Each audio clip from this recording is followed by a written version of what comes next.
আসসালামু আলাইকুম, স্বাগত জানাচ্ছি আরটিভি সকালের সংবাদে। আপনাদের সঙ্গে আছি আমি সিনথিয়া রহমান।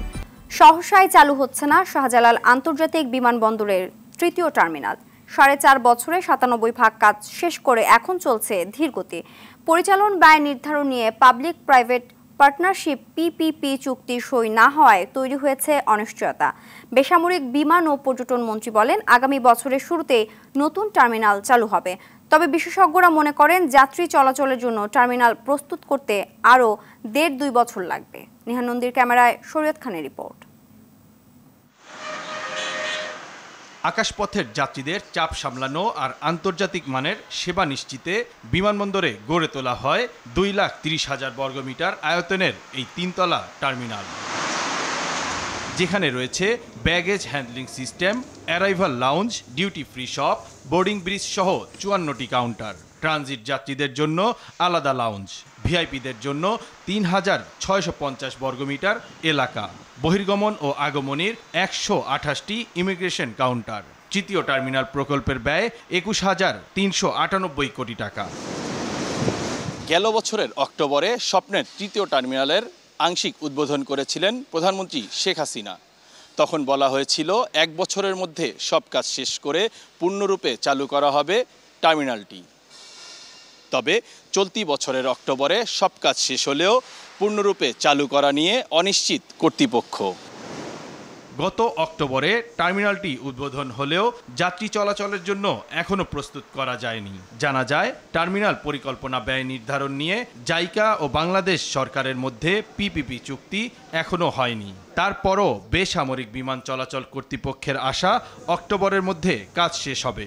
আবার 3% কাজ, এবং যেটা খুবই ইম্পর্টেন্ট কাজ সেটা হচ্ছে কোঅর্ডিনেশন অফ ম্যান পাওয়ার, এবং ছোটোখাটো কিছু পূর্ত কাজও বাকি আছে।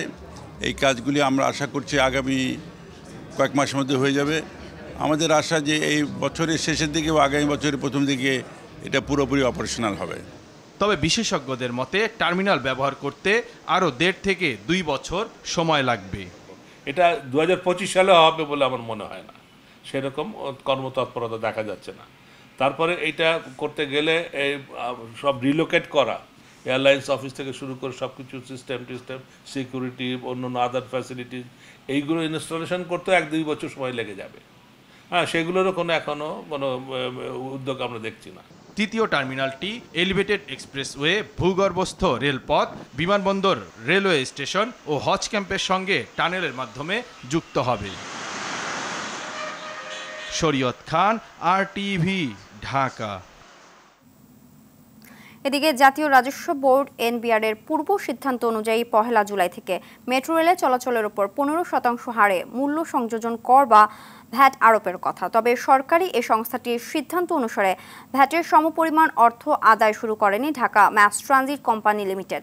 আজ দুই সংস্থার বৈঠক হবে। এতে কি উপায়ে এনবিআর নির্ধারিত ভ্যাট আদায় করা হবে বা আরোপ হবে কিনা তা চূড়ান্ত হবে। মেট্রো রেলে ভ্যাট আরোপের ব্যাপারে এনবিআর ও ডিএমটিসিএল নিজ নিজ অবস্থানে অনড়। এর আগে নিজস্ব মতামত জানিয়ে দুই কর্তৃপক্ষের মধ্যে বেশ কয়েকবার চিঠি চালাচালি ও বৈঠকও হয়েছে, কিন্তু বিষয়টির কোনো সমাধান হয়নি। হিসাব অনুযায়ী বর্তমান ভাড়ার সঙ্গে ১৫% হারে ভ্যাট যোগ করা হলে উত্তরা থেকে মতিঝিল পর্যন্ত ১৫% ভ্যাট যোগ করা হলে ভাড়া বেড়ে ১১৫ টাকা হবে।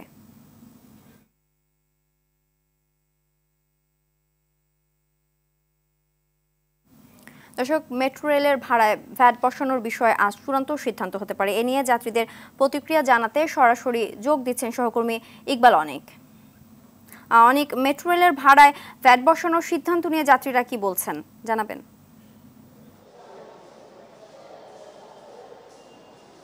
চিন্তিয়া, আপনি যেমনটি বলছিলেন যে ১ জুলাই থেকে রাজস্ব বোর্ড এনবিআর যে নির্ধারিত ছিল ১ জুলাই থেকে ১৫% ভ্যাট বাড়ানো হবে মেট্রো রেল। এই মুহূর্তে কিন্তু আমি আছি কারণবাজার মেট্রো রেল স্টেশনে। তো এখানে যে যাত্রীরা রয়েছেন তাদের সঙ্গে আমরা কথা বলেছি যে এই মেট্রো রেলের ভাড়ার সঙ্গে যদি ১৫% ভ্যাট যুক্ত করা হয় তাহলে কিন্তু এক ধরনের প্রভাব পড়বে। এমনিতেই মেট্রো রেলের ভাড়া অনেক বেশি বলে দাবি তাদের, তার সঙ্গে যদি ১৫% ভ্যাট যুক্ত হয় সেক্ষেত্রে আরও ভাড়া বেড়ে যাবে।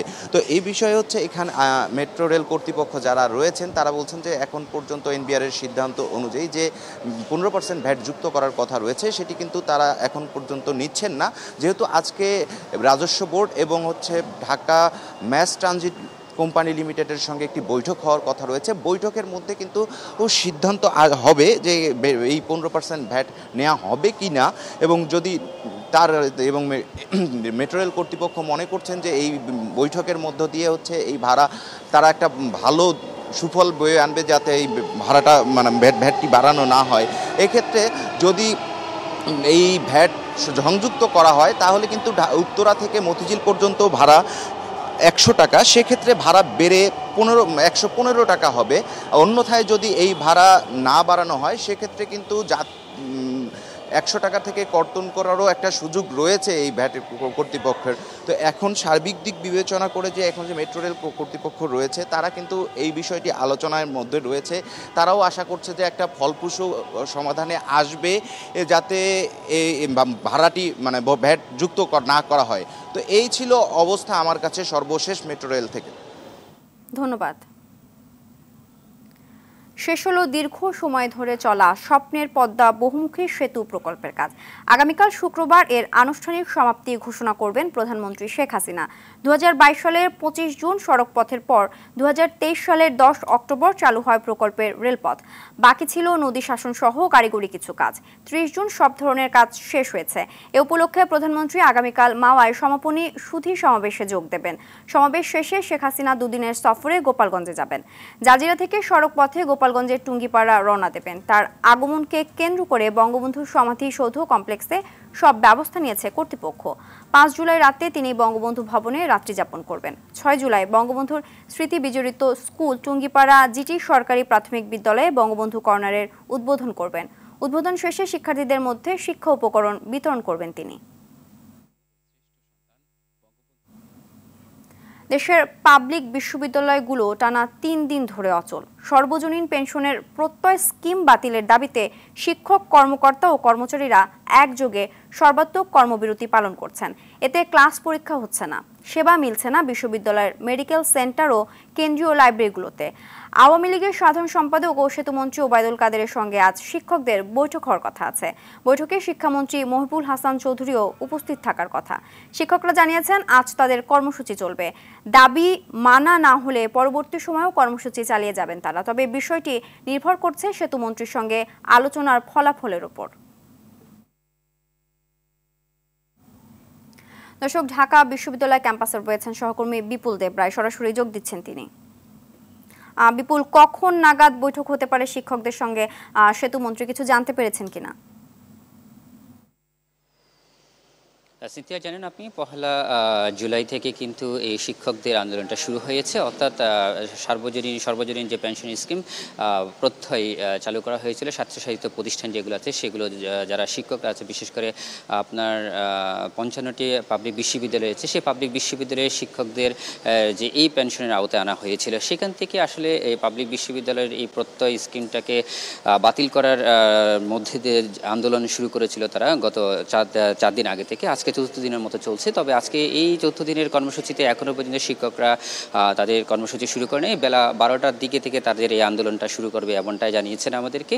আপনাকে জানিয়ে দিতে চাই, আসলে গত বছরের কিন্তু 17 আগস্টে কিন্তু এই সরকার প্রধান অর্থাৎ মাননীয় প্রধানমন্ত্রী শেখ হাসিনা এই 4টা স্কিম চালু করা হয়েছিল, এবং সেই 4টা স্কিমের পরবর্তীতে কিন্তু গত সোমবারের দিকে কিন্তু প্রত্যয় নামে একটি সাহিত্যশাস্ত্র প্রতিষ্ঠানের জন্য এই স্কিমটি চালু করা হয়েছিল। এটা শুধুমাত্র পাবলিক বিশ্ববিদ্যালয় এবং সাহিত্য প্রতিষ্ঠান যেগুলো আছে তারা কিন্তু এটার আওতায় থাকবে। সেখান থেকে আসলে বিপত্তিটা হয় এখান থেকে যে আসলে পুরনো যে স্কিমটা ছিল, সেটা পেনশন যে সুবিধাটা ছিল সেটা বাতিল করে নতুনভাবে এটা শুরু হবে, এবং পাশাপাশি যারা সরকারি কর্মকর্তা বা আগামীতে যারা সরকারি চাকরিতে যোগদান করবেন তাদের জন্য 2025 সাল থেকে নতুন করে আরেকটি স্কিম চালু করার কথা রয়েছে। এই বিষয়টি আসলে শিক্ষকরা বলছেন যে আসলে তাদের যে নতুন যে প্রত্যয় স্কিমটি চালু করা হয়েছে সেখানে আছে তাদের সুবিধা তেমনটা থাকছে না, সেই জন্য তারা এই আন্দোলনটা শুরু করেছেন, এবং এই আন্দোলনের মধ্যে দিয়ে তারা যতক্ষণ পর্যন্ত এই প্রত্যয় স্কিমটা বাতিল করা হবে না ততদিন পর্যন্ত তারা এই আন্দোলন চালিয়ে যাবেন বলে আমাদেরকে এমনটা জানিয়েছে। আর আপনি যেটা জানতে চাইছেন সেটা হচ্ছে আওয়ামী লীগের পক্ষের সাথে কোনো বৈঠক আছে কিনা, তেমন একটি সূত্র আসলে আমরা শিক্ষকদের পক্ষ থেকে জানতে পেরেছি যে আওয়ামী লীগের সাধারণ সম্পাদক ওবায়দুল কাদেরের সাথে আজকে একটা বৈঠকের কথা রয়েছে। তবে আওয়ামী লীগের দায়িত্বশীল যারা রয়েছেন তারা কিন্তু আমাদেরকে এই বিষয়টি এখনো নিশ্চিত করে কিছুই জানায়নি। তারা বলছেন যে আজকে শিক্ষকদের সাথে বৈঠকের কোনো বিষয় এখনো পর্যন্ত জানা যায়নি। যদি তাদের সাথে কোনো বৈঠকের চিন্তাভাবনা থাকে বা বসার কোনো বিষয় থাকে তাহলে সেটা পরবর্তীতে আপনার মাধ্যম দিয়ে আমরা জানাতে পারবো। সিনথিয়া, এই ছিল আমার কাছে সর্বশেষ তথ্য। ধন্যবাদ। এ বিষয়ে আরো জানাতে জাহাঙ্গীরনগর বিশ্ববিদ্যালয়ে রয়েছেন আমাদের আরেক সহকর্মী জিয়াউর রহমান জিয়া, সরাসরি যোগ দিচ্ছেন তিনি। জিয়া, জাহাঙ্গীরনগরের শিক্ষকদের কর্মবিরতিতে শিক্ষা কার্যক্রমে কি প্রভাব পড়েছে, এছাড়া শিক্ষকরা কি বলছেন তাদের দাবি আদায়ের জন্য জানাবেন?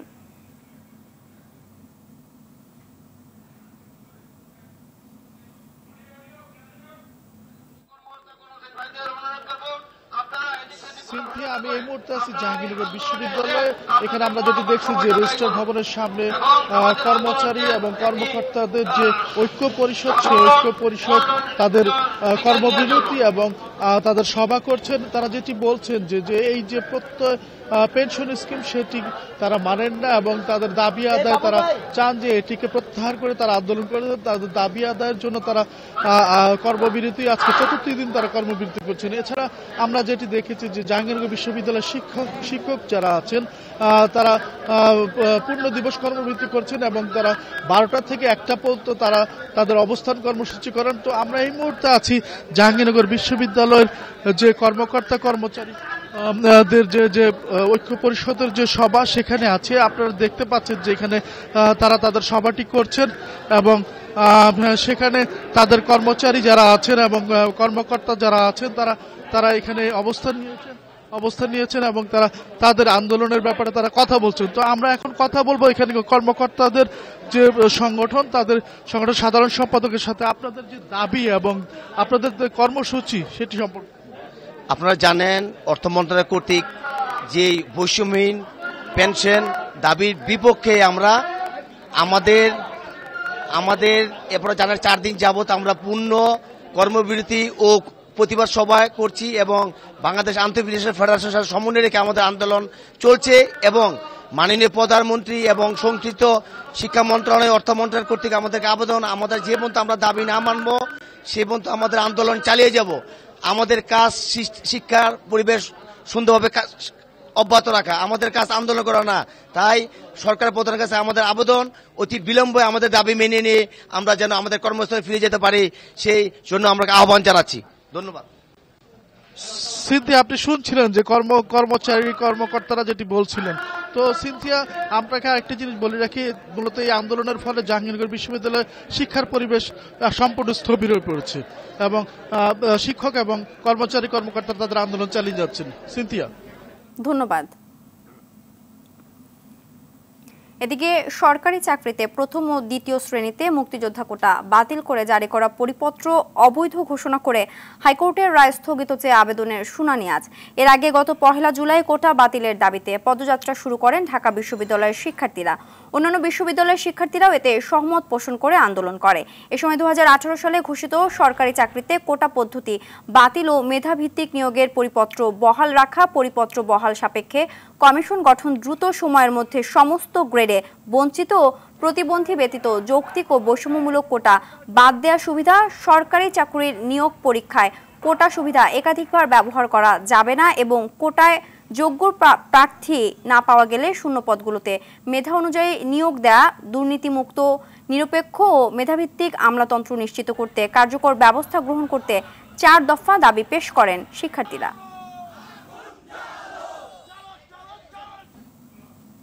শ্রম আইন লঙ্ঘনের অভিযোগে দায়ের করা মামলায় ডক্টর মোহাম্মদ ইউনুস শ্রম আপিল ট্রাইব্যুনালে হাজির হয়ে জামিন প্রার্থনা করবেন আজ।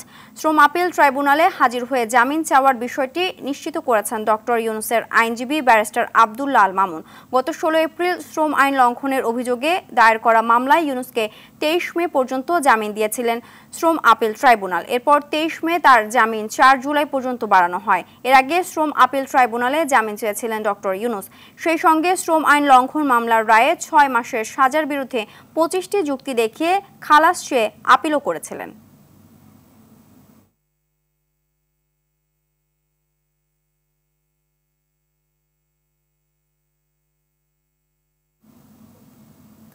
উত্তরাঞ্চলে বাড়ছে বিভিন্ন নদ নদীর পানি। কুড়িগ্রামে বন্যা পরিস্থিতির আরও অবনতি হয়েছে। ভোরে ব্রহ্মপুত্র নদের পানি চিলমারি ও হাতিয়া পয়েন্টে বিপদসীমার ওপর দিয়ে প্রবাহিত হচ্ছে। এর মধ্যে হাতিয়া পয়েন্টে 65 সেন্টিমিটার ওপর দিয়ে প্রবাহিত হচ্ছে। এতে প্লাবিত হচ্ছে নতুন নতুন এলাকা। এর মধ্যে পানিবন্দী হয়ে পড়েছে চরাঞ্চলের 80,000 মানুষ। কুড়িগ্রামের পানি উন্নয়ন বোর্ড জানিয়েছে, পানি বেড়ে স্বল্পমেয়াদী বন্যার সৃষ্টি হতে পারে। গাইবান্ধায় ব্রহ্মপুত্রের পানি ফুলছড়িঘাট পয়েন্টে বিপদসীমার 56 সেন্টিমিটার উপর দিয়ে বইছে। এতে 165টি চরের 40,000 মানুষ পানিবন্দী হয়ে পড়েছে।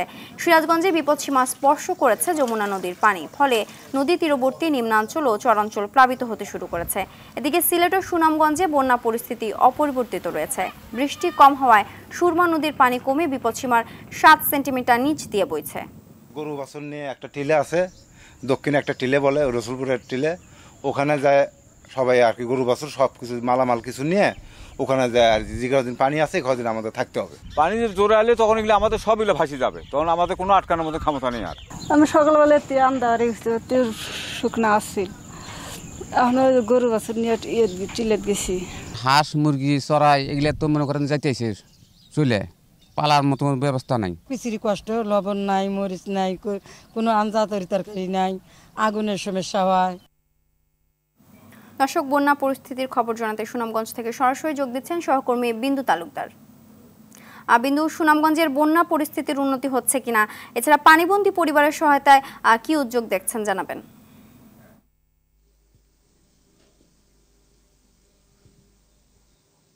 ধন্যবাদ সিনথিয়া। যেমনটা বলছিলেন, সুনামগঞ্জের বন্যা পরিস্থিতি আসলে ধীর গতিতে উন্নতি হচ্ছে। আসলে এখনই বন্যা পরিস্থিতি উন্নতি হচ্ছে বলা যাবে না, অপরিবর্তিতই বলা যাবে।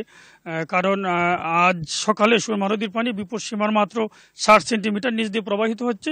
সকাল 6টা থেকে 9টা পর্যন্ত আমরা যেটা খবর নিয়ে জানতে পেরেছি, সুরমা নদীর পানি আর হ্রাস পায়নি, খুব ধীর গতিতে হ্রাস পাচ্ছে, যার কারণে আসলে অপরিবর্তিত বলবো। আপনি যেটা জানতে চেয়েছেন যে বন্যা পরিস্থিতি মোকাবেলা এবং দুর্গত মানুষদের পাশে জেলা প্রশাসন যেমনটা আমাদেরকে জানিয়েছেন যে সুনামগঞ্জে গতকাল বিকেল পর্যন্ত 777টি আশ্রয়কেন্দ্র প্রস্তুত রাখা হয়েছে। এর মধ্যে 60টিরও বেশি আশ্রয়কেন্দ্রে 1800-র বেশি মানুষ অবস্থান করছেন। যারা আশ্রয়কেন্দ্রে রয়েছেন তাদেরকে ত্রাণ সহায়তা, খাদ্য সহায়তা জেলা উপজেলা প্রশাসন ও স্থানীয় জনপ্রতিনিধিরা দিচ্ছেন, খোঁজখবর রাখছেন।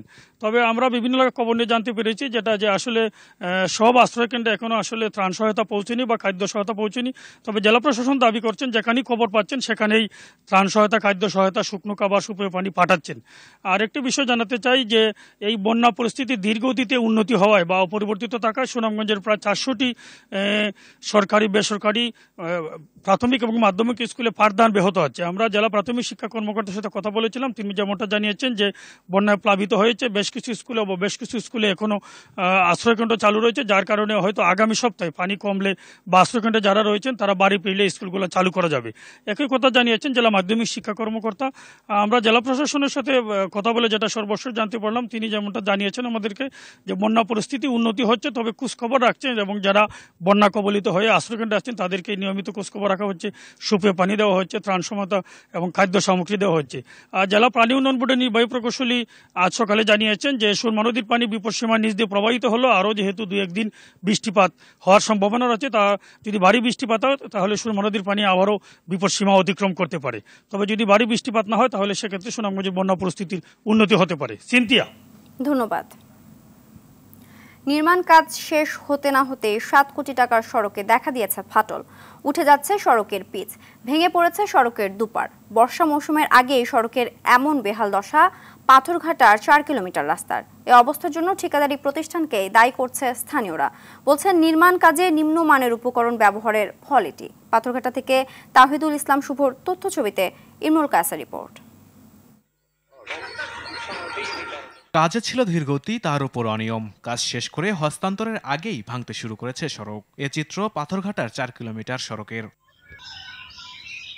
স্থানীয়রা জানিয়েছে পাথরঘাটা উপজেলা স্বাস্থ্য কমপ্লেক্সের সামনে থেকে হরিণঘাটা ইকো পার্কের আগে জাফরের দোকান নামক স্থান পর্যন্ত 4 কিলোমিটার সড়কের কাজ শেষ হয়েছে প্রায় 3 মাস হলো। এরই মধ্যে রাস্তার বিভিন্ন স্থানে পিচ উঠে গেছে, ভেঙেছে রাস্তার 2 পার। অভিযোগ উঠেছে নিম্নমানের ইট সুরকি বালু দিয়ে দীর্ঘদিন ফেলে রাখা হয় রাস্তার কাজ, পরে তড়িঘড়ি করে কাজ শেষ করে ঠিকাদার। শোল্ডারে মাটি হয় নাই, তার পাশে মাটি নেই, ধরছিয়া নামে গেছে। 7-8 কোটি টাকার বরাদ্দ, অথচ এত নিম্ন শ্রেণীর হয়েছে, এখন বৃষ্টির পানিতে রাস্তা ধসে পড়ে যাইতেছে। 3 মাসের মধ্যেই যে রাস্তাটা এভাবে ধসে যায়, ক্ষয়ে যায়, ভেঙে যায়, সেই রাস্তাটা যে নির্মাণে কতটা অনিয়ম হয়েছে সেটা বলার অপেক্ষা রাখে না। অভিযোগের বিষয়ে ঠিকাদারের সঙ্গে যোগাযোগ করার চেষ্টা করা হলেও তাকে পাওয়া যায়নি। এদিকে নির্মাণ কাজের মান নিয়ে স্থানীয় প্রকৌশলীকে বারবার জানানো হলেও পদক্ষেপ না নেওয়ার অভিযোগ ইউপি চেয়ারম্যানের। প্রথমত কাজ যে মানের হওয়ার কথা সে মানের কাজ হয় নাই। রাস্তার 2 পাশের সোল্ডারিং হওয়ার কথা 3-6 ফুট, সেখানে সোল্ডারিং আছে 1 ফুট 1.5 ফুট, কোনো সোল্ডারিং নাই। সোল্ডারিং না থাকার কারণে রাস্তাটা এত দ্রুত ঝরে গেছে। সড়কের পাশে মাটি না দেওয়ার কারণে ধসে পড়েছে উল্লেখ করে এলজিইডির কর্মকর্তা জানান, সড়কটির কাজ এখনো চলমান আছে, দ্রুত সমাধান হবে। টোটাল রাস্তাটা আবার তাকে নতুন করে যেটুকু ভেঙে গেছে 1.5 ফুট মতো, 1 থেকে 1.5 ফুট জায়গার যেটা ভেঙে গেছে, টোটালটা আবার নতুন করে খোয়া দিয়ে নতুন করে আবার কার্পেটিং করা লাগবে। রাস্তাটা আমাদের শেষ হয়নি, কাজটা চলমান রয়েছে আর কি। এটা শেষ হইলে, কাজ শেষ হওয়ার পরে আমাদের বরিশালে অ্যাডিশনাল চিফ ইঞ্জিনিয়ার স্যার এটা দেখবে, দেখে প্রত্যয়ন দেবে। এলজিইডির তথ্যমতে 2022-23 অর্থ বছরে 6,72,69,000 টাকা ব্যয়ে এই সড়ক নির্মাণ শুরু করা হয়। ইমরুল কায়েস, আরটিভি। প্রধানমন্ত্রীর নেতৃত্বে সারা বিশ্বের কাছে স্বাস্থ্য খাতে রোল মডেল হিসেবে প্রতিষ্ঠিত হয়েছে বাংলাদেশ। সেই ধারাবাহিকতা বজায় রাখতে সবাইকে একসঙ্গে কাজ করতে হবে বলে জানিয়েছেন স্বাস্থ্যমন্ত্রী ডক্টর সামন্তলাল সেন। সকালে রাজধানীর মহাখালীতে আইসিডিডিআরবি মিলনায়তনে আয়োজিত এক আলোচনা সভায় তিনি একথা জানান। অনুষ্ঠানে আরও উপস্থিত ছিলেন স্বাস্থ্য প্রতিমন্ত্রী ডাক্তার রোকেয়া সুলতানা, স্বাস্থ্য অধিদপ্তরের মহাপরিচালক ডাক্তার খুরশিদ আলম সহ মন্ত্রণালয় ও অধিদপ্তরের ঊর্ধ্বতন কর্মকর্তারা।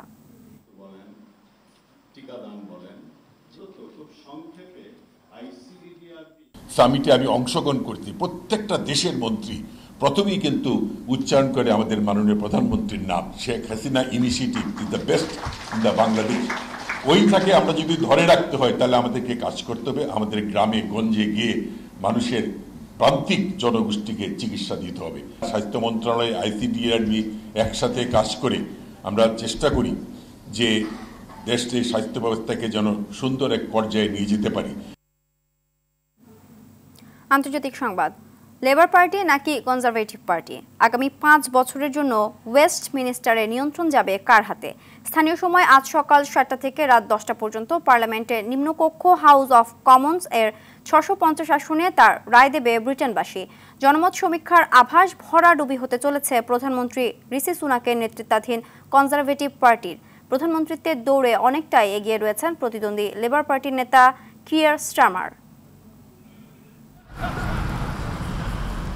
2010 সালে ক্ষমতায় এসে টানা 14 বছর যুক্তরাজ্য শাসনের পর এবার মুদ্রার উল্টো পিঠ দেখতে চলেছে কনজারভেটিভ পার্টি। পার্টির ভারতীয় বংশোদ্ভূত নেতা প্রধানমন্ত্রী ঋষি সুনাক নিজের আসনেই হারতে পারে বলেও পূর্বাভাস রয়েছে।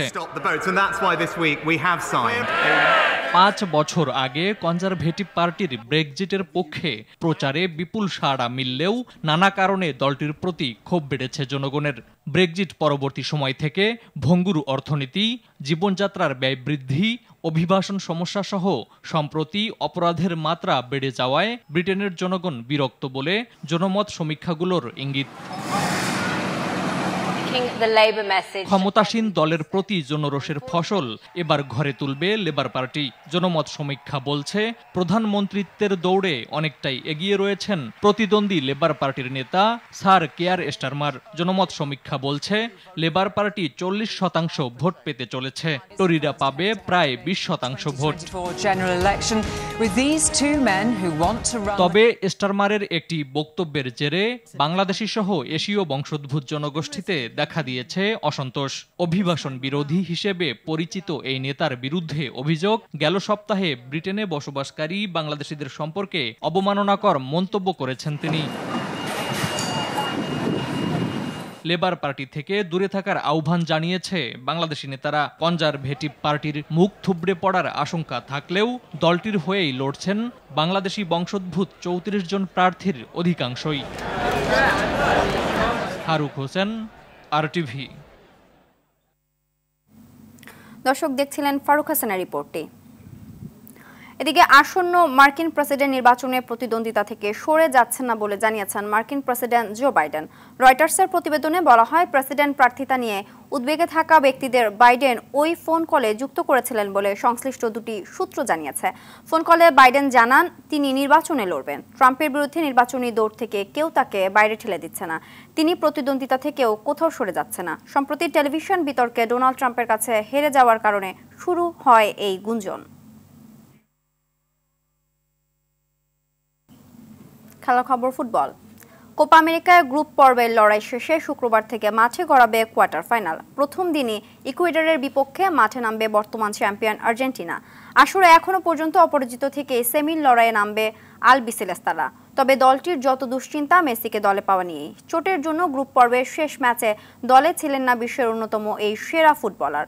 শঙ্কা আছে ইকুয়েডরের বিপক্ষে দলে থাকা নিয়েও। তবে কোচ স্কোলানি আশাবাদী মেসি খেলবেন এই ম্যাচে। কোয়ার্টারের পরের ম্যাচে 6 জুলাই ভেনেজুয়েলার মুখোমুখি হবে কানাডা। বাকি দুটি ম্যাচ মাঠে গড়াবে 7 জুলাই, যেখানে দিনের প্রথম ম্যাচে কলম্বিয়ার বিপক্ষে খেলবে পানামা আর সবশেষ ম্যাচ মাঠে নামবে ব্রাজিল। রদ্রিগো লুকাস পাকেতাদের প্রতিপক্ষ ছন্দে থাকা উরুগুয়ে। এদিকে শেষ হয়েছে ইউরো চ্যাম্পিয়নশিপের শেষ 16 লড়াই। বর্তমান চ্যাম্পিয়ন ইতালির বিদায় ও তুরস্কের চমকের পর আগামী 5 জুলাই থেকে মাঠে গড়াবে কোয়ার্টার ফাইনালের ম্যাচ। প্রথম দিনে দুটি হাই ভোল্টের ম্যাচ মাঠে গড়াবে, যেখানে স্বাগতিক জার্মানির মুখোমুখি হবে স্পেন। আসর জুড়ে দুটো দলই এখনো পর্যন্ত অপরাজিত রয়েছে। একই দিনে ক্রিস্টিয়ানো রোনালদোর পর্তুগালের মুখোমুখি হবে ফ্রান্সের। 6 জুলাই সাউথগেটের ইংল্যান্ড নামবে ইতালিকে বিদায় করা সুইজারল্যান্ডের বিপক্ষে। এদিন আরেক ম্যাচে নেদারল্যান্ডস মুখোমুখি হবে 16 বছর কোয়ার্টার ফাইনাল খেলতে যাওয়া তুরস্কের। সকালের সংবাদ এই পর্যন্তই। সবশেষ সংবাদ জানতে যে কোনো মোবাইল ফোন থেকে 24141 নম্বরে ডায়াল করুন। মধ্যাহ্নের সংবাদ দুপুর 12টায় দেখার আমন্ত্রণ রইল। ধন্যবাদ সবাইকে।